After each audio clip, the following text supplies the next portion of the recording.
Bonjour à tous, c'est Yue, j'espère que vous allez bien. Cette semaine, on va parler d'un poème qui s'appelle Guanju. On est parti pour un résumé de ce poème. Le printemps faisait bourgeonner les fleurs.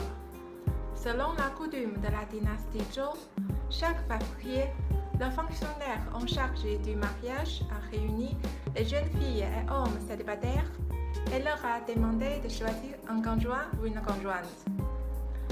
Un jeune homme aristocratique qui a rencontré une belle fille à la réunion a voulu l'épouser, mais elle lui a refusé. Après bien des efforts, le jeune homme a réussi à poursuivre la fille. À la cérémonie du mariage, le mari a fait sa histoire d'amour. Elle a chanté à sa femme pour savourer son amour. 关关雎鸠，在河之洲。窈窕淑女，君子好逑。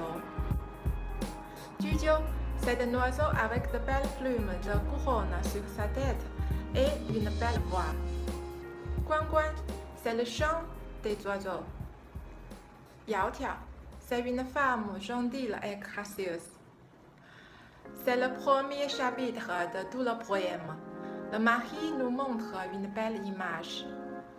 Sur l'île, dans la rivière, il y avait deux oiseaux qui chantaient Guan Guan, Guan Guan, Guan Guan.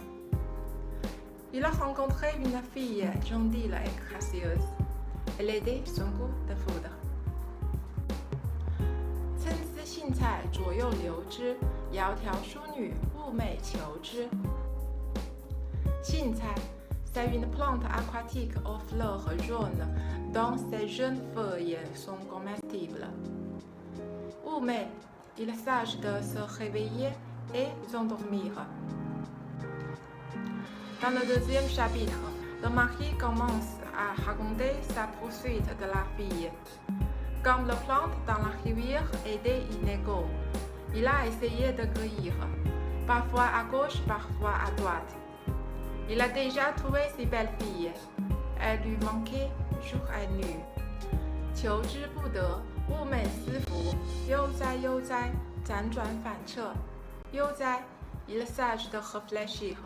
辗转, il s'agit de se tourner et se retourner dans son lit.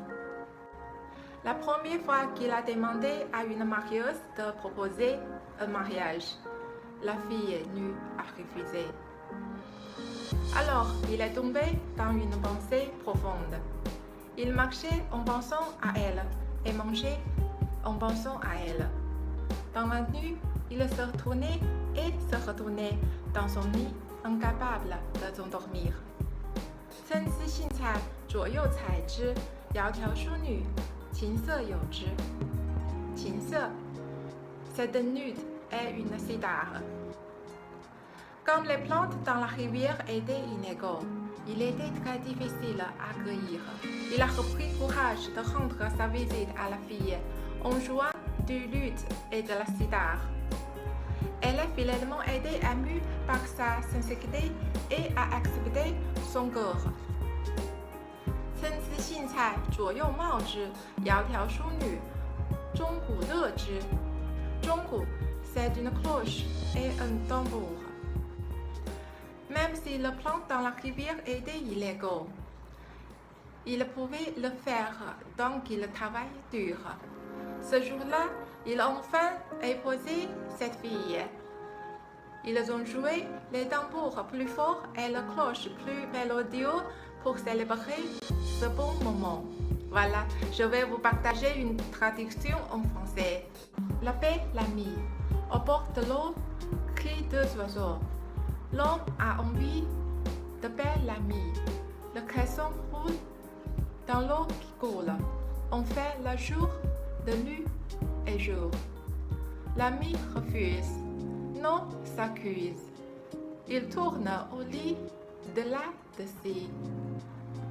Quand l'amant cueille le long feuille qu'il joue la lyre, l'ami admire.